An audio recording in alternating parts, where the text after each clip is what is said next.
ever expanding beauty, ever expanding beauty, ever expanding beauty, ever expanding beauty, ever. Thank you for joining 8 Degrees of Yes. Check out our newsletter and see what's happening on there. Check out all our workshops and our previous videos that we have went through so far with community and ego. And now check out how we build trust with law enforcement. First, I'd like to say a prayer. All glory to the Most High, Lord. I know that during this time, it's been the worst of times, Lord, with war, with finding peace, with all of the deportations and ICE and people that have been killed, Lord. I pray for those families in the name of Yeshua Christ that you bring them peace beyond human understanding, Lord. And at the same time, Lord, we know that law enforcement is a community. It's part of our tax dollars. It's part of our service. It's part of our family members out there serving, give for justice and to protect our communities. How do we find balance, Lord? I give this to you. I put this in your hands. You are the creator, the ultimate provider. I give the trauma from the past and today, the conflicts that we have and trust that needs to be built because we are all in one state. We are all in one city. We are all in one place, Lord, that we are all humanity, that we can find peace and justice in this time, that we can find trust, Lord. I pray for it in the name of Yeshua Christ. I prayed for world peace. I pray for the end of war. I pray for a time of a golden era that artists and music and are the ones who lead the way, Lord, that they are leading with peace and with beauty and honor and grace, Lord, in this time of prosperity. Bless us with the end of the captivity of Jacob. With the end of sorrows, Lord, let your will be done on earth as it is in heaven in the mighty name of Yeshua Christ. I pray for peace. I pray for trust. I pray for my community and my family and all those out there that serve for righteousness. All your pastors and all of your righteous people and all of your angels, your good angels that are out there, Lord, I pray for them in the name of Yeshua Christ. Amen. So thank you in this time. Let's see, listen to this live conversation with Department of Justice.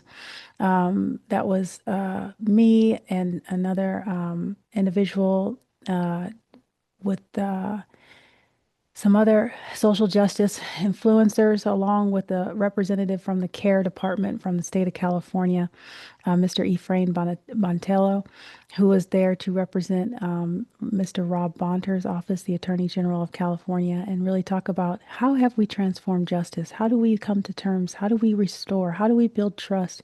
And bringing up some of the worst and hardest conversations to have with the past, mistrust and things that law enforcement, local law enforcement has had impact in a negative way in the community or positive ways they've impacted the community. So let's see, let's listen to the conversation, listen in on this restorative justice circle that included law enforcement and much peace and respect. Now we can heal. Thank you. 8 Degrees of Yes. Check out the book. It's on all platforms. There's a workbook that goes with it. 8 Degrees of Yes, My Experiences with Truth, Transformation, and Healing. Dr. Truth Akins.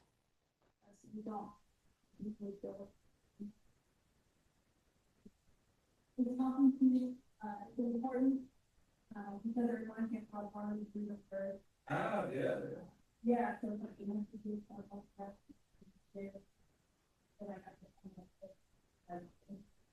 Maybe a lot of things.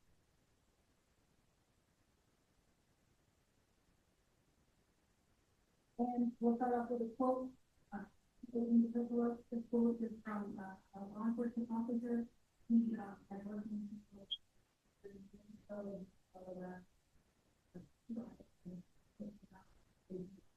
under that particular quote, we could just pass this. We have more than 30 seconds.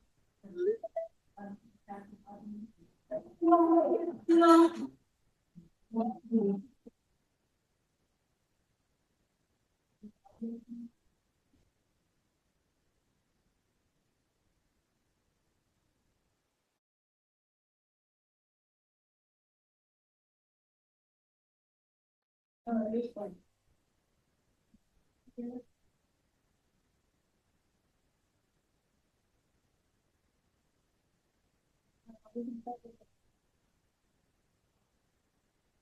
Next slide. Okay. Since it's just us, we have only 2 minutes, feel free to share and feel free you want to express yourself.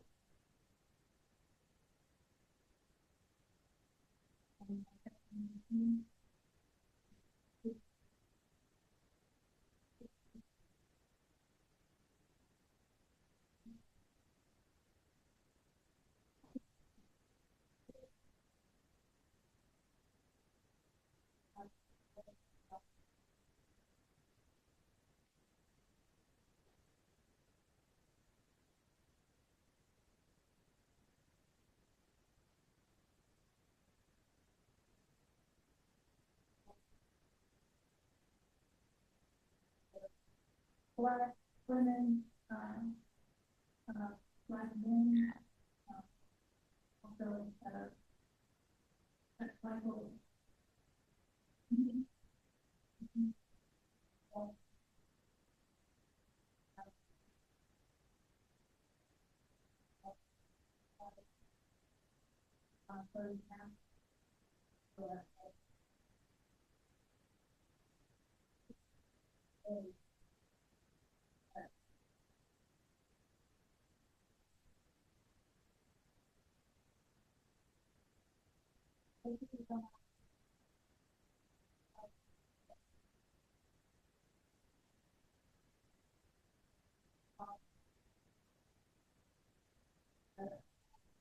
Why this question matters to you, or why it matters to your team, or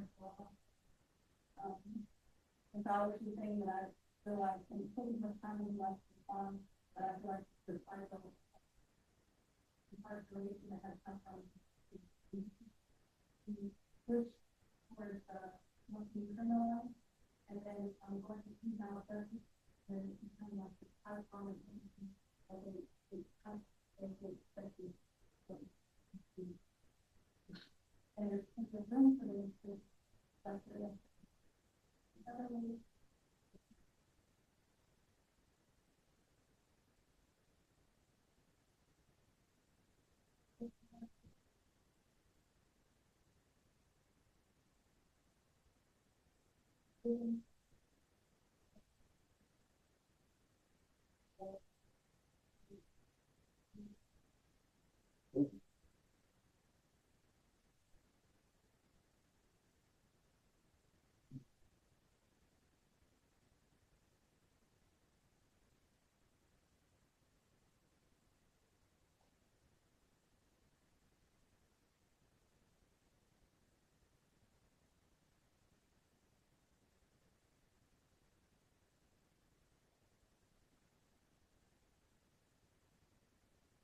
Another episode of 8 Degrees of Yes, as we share FBA Black history in the belief.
like they're desensitized to like it takes people to go to their office to tell them the regular experience for them to really change their perspective.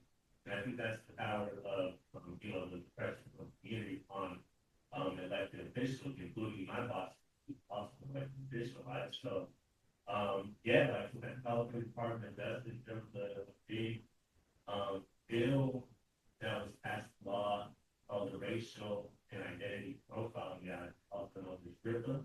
So one of the, RIPA did a lot of things to address racial injustice. Something that it did, it created an advisory board that is made up of different people throughout the state. We have community advocates, people who have been impacted by racial profiling. They also have chiefs of police departments and also sheriffs on that board.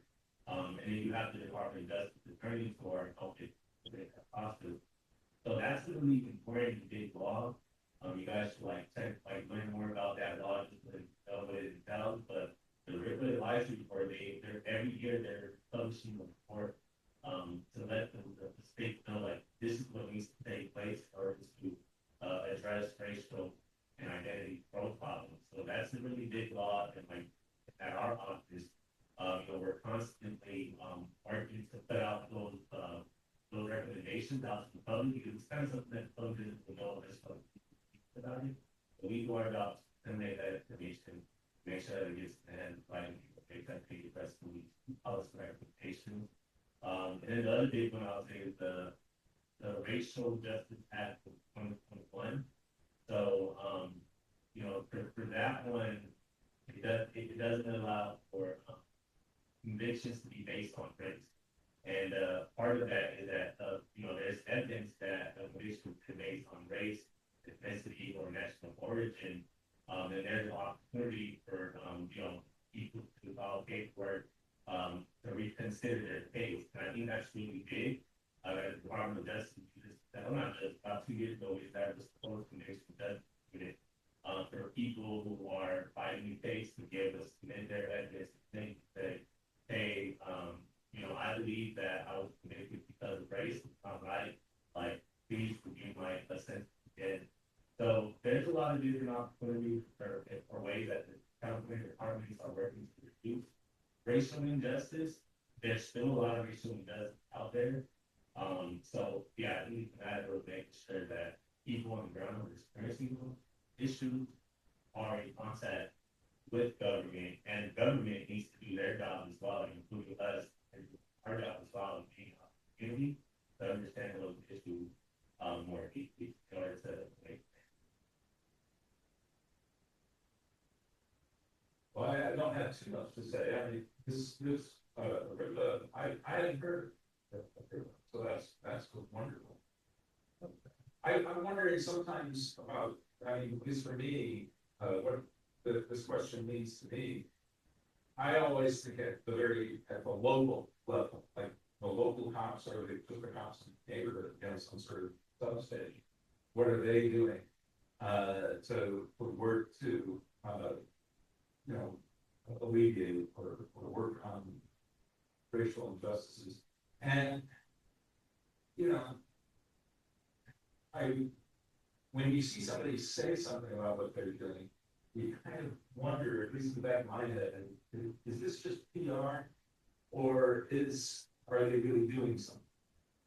I was in 2020, in the fall of 2020, part of a group of folks in this district that was supposed to rework the curriculum a little bit for the police academy. But I got the sense very quickly in those meetings that this was a matter of just cosmetics. We had a lot of people from the state, from the chancellor's office of the state. We had folks in our own police academy. We had local police, we had representatives from the sheriff and police, and a few neighborhood organizations. And almost right away, the neighborhood organization representatives stopped them. You can kind of tell this was just something that they were jumping through hoops and not really committed, I think, to answering that question. So wonder sometimes what we need to do to, well, the pressure that Will mentioned. I suppose that's the key thing, but folks tend to treat it as a PR thing. They do create. So anyway, that's my 2 cents about it. Well, part of the expectation is that I can provide anything that and questions at the time. I feel like part of the answers is I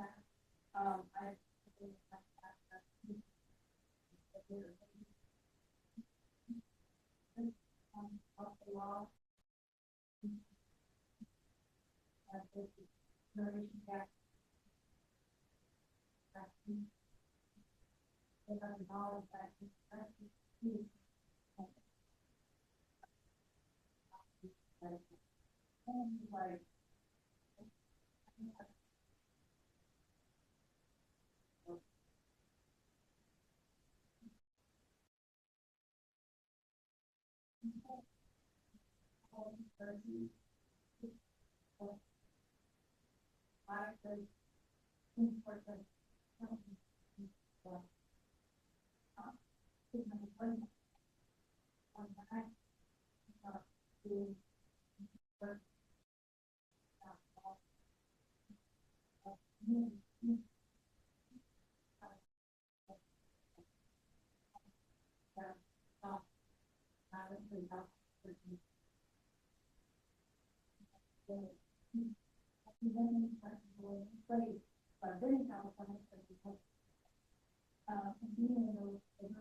like the standards for people that are there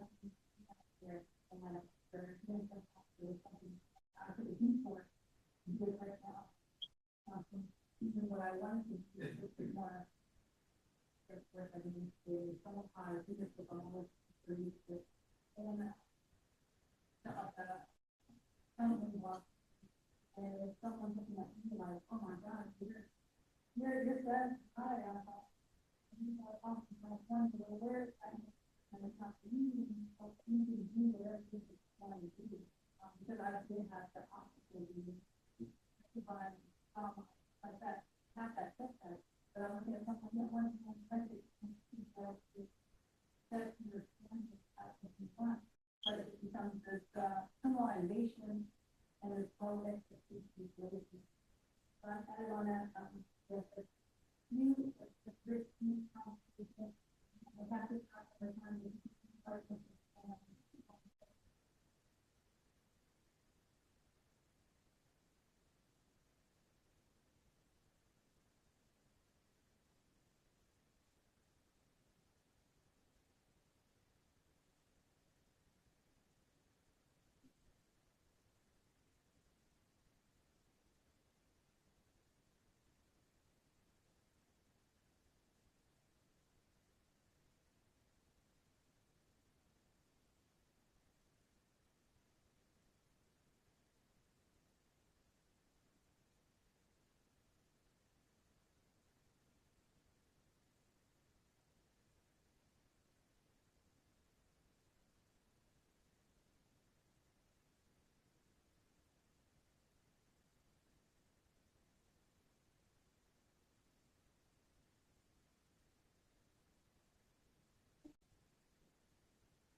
And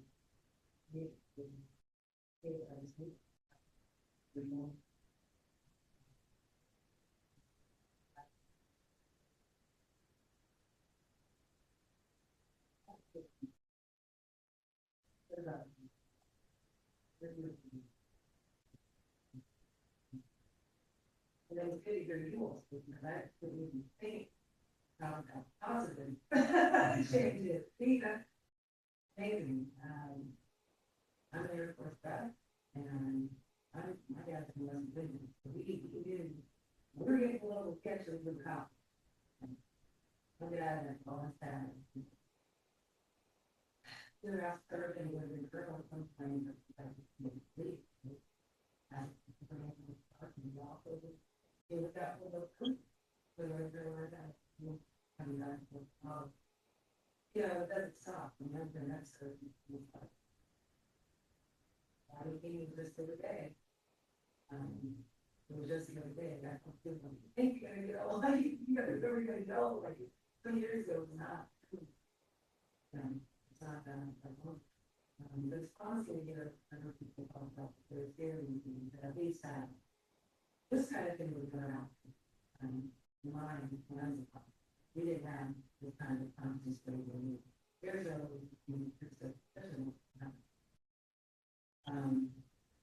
I went to a greater college, and one of the students in the country, and they are built on one side, in Mount Delaware.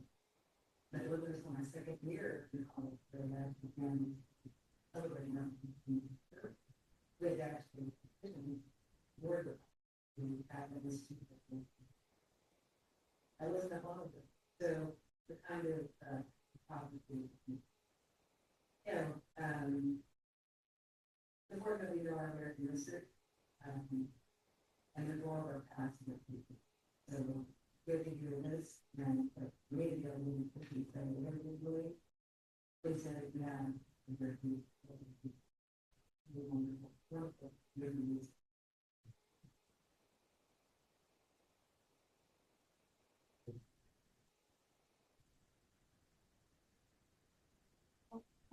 Question number 2. This is saying, but feel free to take the time we can have that space available. You're answering, why does this question matter to you, and why should it matter to the community and to the rest of the world? The second question is, how has leadership created higher standards for law enforcement to understand people with disabilities or mental health problems? This question matters to me because been inundated, take time the last 5 days to meet being law enforcement, interacting with someone who doesn't speak and that person, or the team doesn't, that person has that mentality, and start to resist being arrested, and that resistance becomes fight for death. And also with mental health problems, people coming out of the prison, and then sort of justice as a way of life for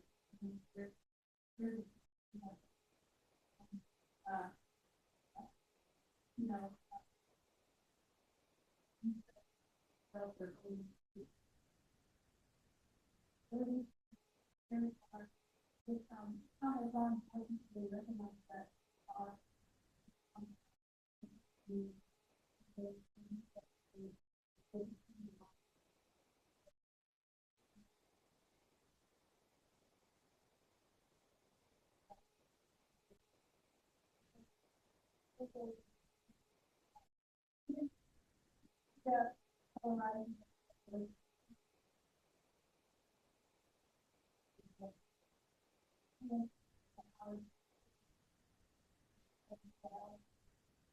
kind of being a law enforcement kind of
Like, the big one that I think California has stayed, like, have failed in, like, big time, like, there's, like, when you look at mental health problems, you look at disabilities, we're talking about, like, the entry there as well.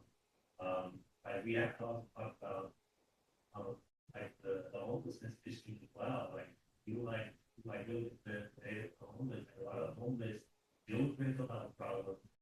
We also have homeless that have disabilities that can't work. And you also have a lot of homeless that have been impacted by justice system. They're incarcerated, they're prisons by their release. They don't have any resources.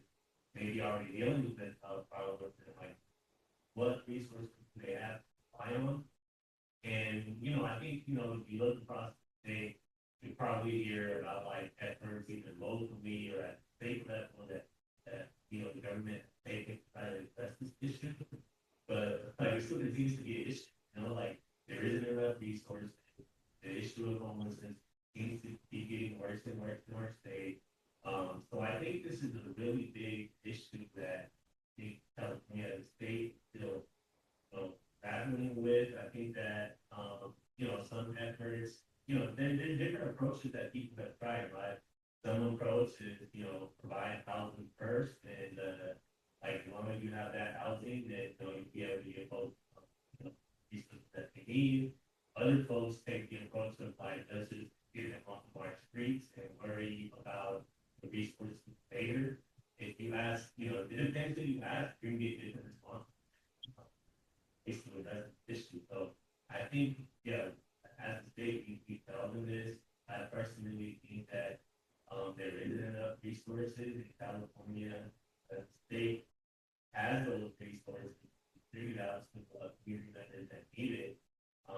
But budgets are difficult, right? Like state budgets are difficult. Everybody wants their share. And every time like California or any state or any government, like they're in a budget crisis, the first thing they tend to do is go cut social services. And I think that's something that doesn't issue at all, right? That's gonna create more problems. So that's what I think about because this question, in a school setting, what I can share about mental health is like in my work in Attorney General's office, in 2019, Stockton Unified, or actually was advocates in Stockton who was telling the Attorney General's office, hey, students with disabilities are being arrested at an alarming rate in schools or being held or suspended at an alarming rate. They stirred it up and posted the Department of Discipline and data and did their investigation and realized that students with disabilities, but also Black students and also Latino students were being held and then arrested at a very alarming rate. And since 2019, there's been a 5-year plan about the Unified School District to address these issues. And last year, it was reported that there's been the efforts that they've been implementing have been addressing those issues. There's still some issues there, right? But we're continuing to work with the advocates, the educational leaders, to continue to address issues. So I'll just say that in terms of like progress, but there's certain efforts in different communities that think we're taking address this issue. We get like students that acting on campus, by law enforcement, great campus, and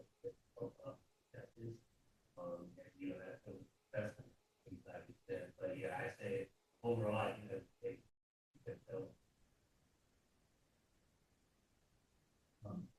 On the lights. This is getting there.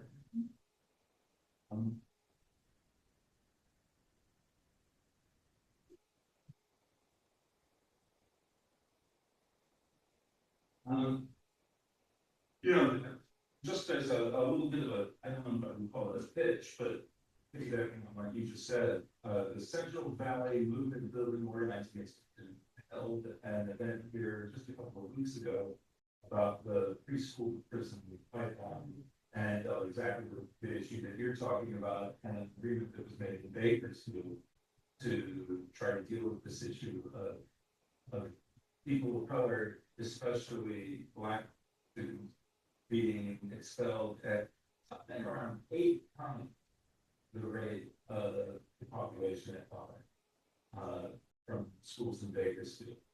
And Latino was around 3 times as much as students of color, which means that the Anglo kids were never expelled at all, to average that out. So that, yeah, that's I think an incredibly significant issue. I think this question is important to me, but partly because I think higher standards for law enforcement might need maybe different standards for law enforcement. That is, law enforcement maybe shouldn't be, and I think people are working on this, right? That law enforcement shouldn't be the ones initially dealing with some concern that some business person has because somebody's panicking from there, and there's somebody's having a mental health crisis. Law enforcement should be the 5th person you call. There needs to be other kinds of resources first. I certainly see that in this neighborhood, walking every day from Belmont to here, school, walking through 3 long encampments every morning at 7:30 in the morning. And, I look at it and I think, what would a police officer with a gun confronting somebody do to help the situation? And frankly, we don't know that. But I think shifting the standards can be the thing. But anyway, that's my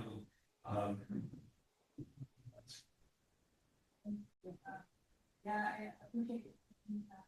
Especially talking about the public meetings and students.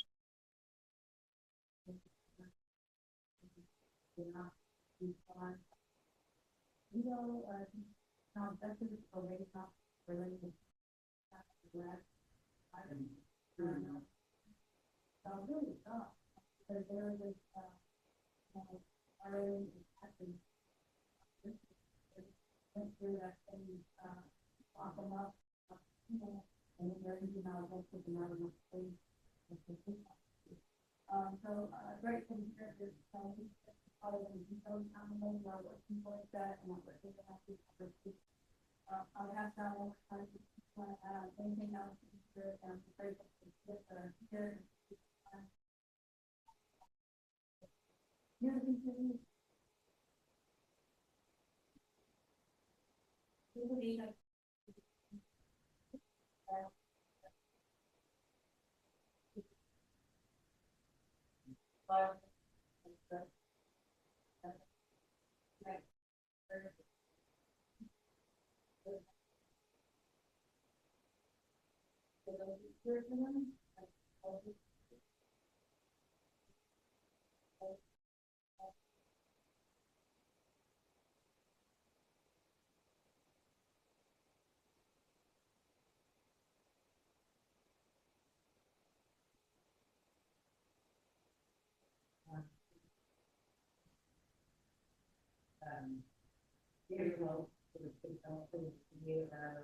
Really having a conflict for anyone going to do that.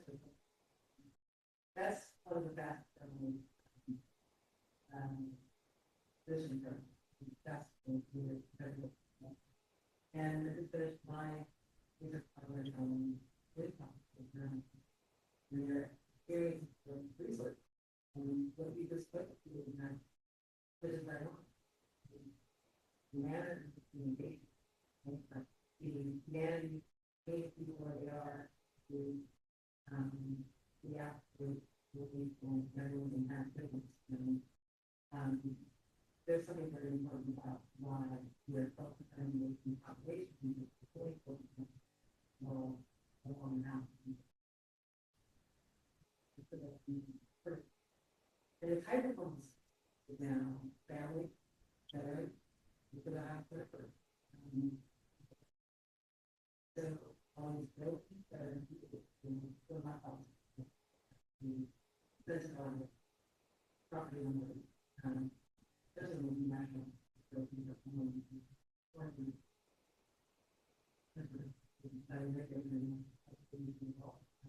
And I think, yeah, there's that, yeah.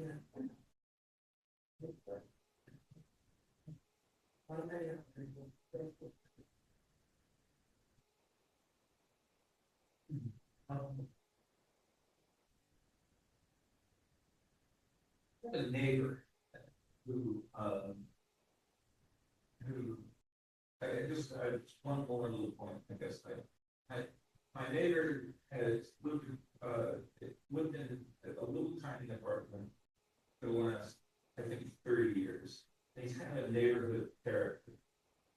But I could not imagine this guy, there's no way he could get a job. Nobody. Yes. He's up and down. He has some serious events sometimes that happen in his life, and other times he's very lucid. But I could not imagine him without a roof over his head. He's dead. Fine. He's in his 60s. He's got a fairly decent life with work. And so I guess for me, yeah, but I thought I'd throw that in there. Here's somebody I know personally who is helped merely by a roof, you know, and then of course,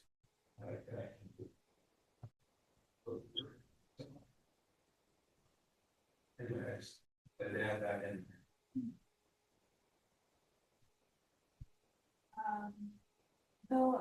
We can go on to the next question. Again, take as much time as you like. Why does this question matter to you? Why should it matter to the community or the world? How have law enforcement departments in California worked to repel harm of any perceived racial injustice in a community?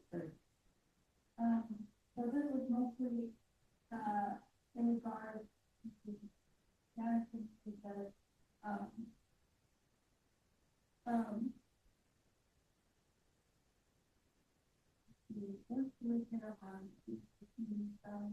there was this perception, and especially when the school year first started, you feel like you've been pulled over because of your race.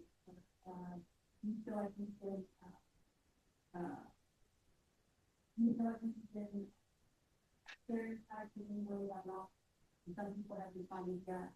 And so whether it's true or not, there's still that energy going around of the history. How do we get rid of that thinking? So I was thinking about the rest of the community, the programs, the law enforcement work with the young people, that a lot of the young people come that they have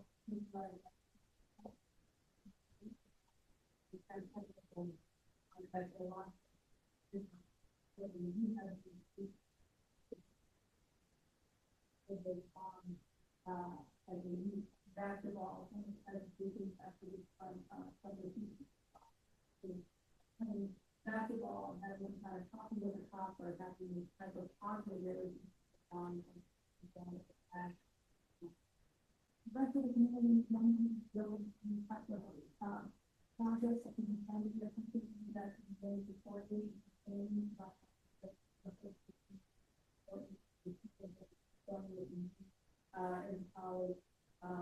So we do have a lot of questions that the possible environment, the environment that heal from and repair the hospital.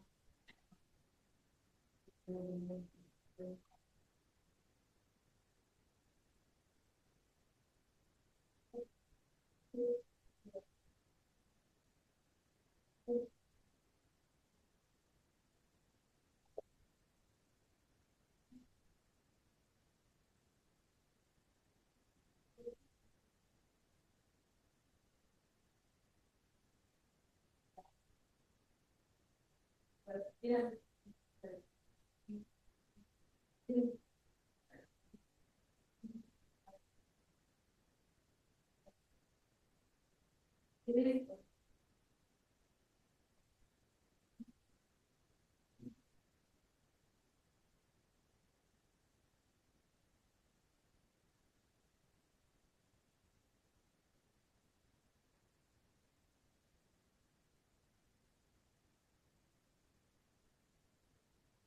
I've seen all the successful carrying on is honestly when they collaborate with community organizations, like neighborhood organizations. I've seen it before where law enforcement agency likes to say lead themselves and just be stations and just like really just try to take lead in like the outcome and in those situations it was apparent that the community just didn't want to show up or you felt like it wasn't their space. And I have seen some departments like utilize what they community advisory boards, for example, and they let those advisory boards, like they say, lead in conversations and bring people into those conversations for authentic feedback. Those spaces are not always the most comfortable for law enforcement and their experiences. It's not always positive, right? So, but I have found that those spaces are the spaces where that are the most insightful, transformative, and hopefully that they take for president. But yeah, I think those like two spaces that I think like law enforcement working to prepare for harm is like not trying to take lead in it and just allowing the trust the message to help them in their efforts. And I also think those are the whole journey that is right? Like you can tell, when law enforcement agencies and philosophy were moving earlier, and then you can tell when, there is like culture or a leader within a law enforcement agency that really wants their department to create change.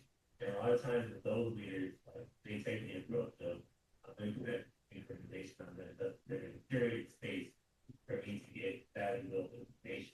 So yeah, I'll say that like at the local level, at the state level, I guess the local laws that have a burn court repairing the harm, and I think the biggest thing is to acknowledge that there's a harm in the first place. I think like after like 2020, during or like after the death of George Floyd, I think that like it seemed that law enforcement agencies were really working towards repair harming their own community because we had just saw from them like just really horrifying, right? And law enforcement agencies seem to want to repair that. But like it has been saddening to see that as it's like the what is it called? The momentum was up here to create change, and then like slowly throughout the years, lower, and now it seems like it's like the opposite, like especially when we're seeing like with the immigration enforcement. We're seeing a lot of immigration immigrants are scared to use up the local law enforcement agencies, even though they're not supposed to be cooperating with federal agents. Like there's still that harm there. It was like instead of using that only that momentum, like it seemed like the positive change. It seems like the trajectory has been downwards, and it continues to go down because of, in addition to like police brutality and other issues like immigration things that nation. So yeah, I think there's just a lot of harms to repair, and we just need more law enforcement leaders willing to just acknowledge that there's a harm there in order to have a healthy conversation, bring up like a circle like this. So powerful for him to say in a circle like this, just to acknowledge that there is a harm and that law enforcement agencies today in 2026 that we need this out there. So that is our goal. Much respect to the law enforcement representative there, Ephraim Bonatello. We are so grateful for him that he gave his voice and that he acknowledged something very authentic and raw. And it's similar to my book. When you look at 8 Degrees of Yes, I come out, I have to acknowledge some really hard truths, but that's the only way to overcome them is to first acknowledge them and then say, now we can transform them. So without acknowledging the hard truths and really looking to see what is it that we need to transform, what's the problem, and really facing that problem and taking a hard look at it and facing the negative feedback and the criticism and everything, we have to go through the fire. And we go through that fire so we can make a change. That's the blessing in it. It's a hard lesson we learn through those trials and tribulations and acknowledging, yes, there's a problem in our systemic systems, our oppressive systems, and we need to acknowledge them so we can change them. And now we're in the time where it's time to acknowledge and go into the forward motion of transformation so the lion can lay with the lamb. As it says in Isaiah, the prophet speaks about a time of peace, a time when we overcome all these challenges and things like that. So we're looking at relationships in our communities. We are looking also at law enforcement. And how do we do that? Yes, we have to say there's a problem, then we have to be able to transform it into good. So that's where we're at. Thank you for listening to the conversation, how law enforcement steps forward, leaders at the state level step forward to acknowledge the problem. And we'll look at new spaces in the community of where we can be impactful through relationships that we build with the nonprofit organizations for the grounds root work that we do as empresses. And there's an empress epistemology from Jamarok, who is now a scholar leader working in her dissertation and talking about the impact of music and how we transform our communities in such beautiful ways as women. And we're looking to work with counties as a small group to where we can hold these kind of trust building circles and things like that through restorative justice and speak your truth. So we're looking forward to what we could build in the future, and we hope to share that with the entire community soon. So much glory to the Most High God. Thank you for listening and joining 8 Degrees of Yes. Check out the book on all platforms, read my story, see how we've talked about the system of oppression and change and hard times we've all been through. And we know life has its trials and tribulations. How do we overcome them and see our blessings and lessons to get to the transformation, get to the good part? Don't stay stuck in the negative part. Let's go forward and find the good. And sometimes it's facing those hard truths and moving forward. Ever expanding, beautiful.